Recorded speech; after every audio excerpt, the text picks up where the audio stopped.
Իսկ դու գիտեիր հայկական լավաշի մասին լեգենդը, չէ՞։ Դե գնանք պատմեմ քեզ։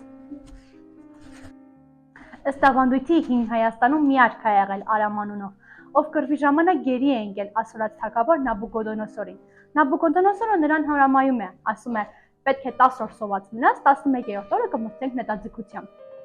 Եթե Արամ արքան հաղթեր, ապա նա ազատ կարձակվեր եւ կգնար յուրայինների մոտ արքայով այլն ծաներով։ Հաջորդ օրը Արամ թագավորը հրամայում է, որ ասորած սահմանի հայ զինվորները բերեն իրեն ամենագեղեցիկ վահանը։ Իհարկե ասորները չէին գիտակցում, որ այդ վահանի մեջ թաքցված է հայկական լավաշը։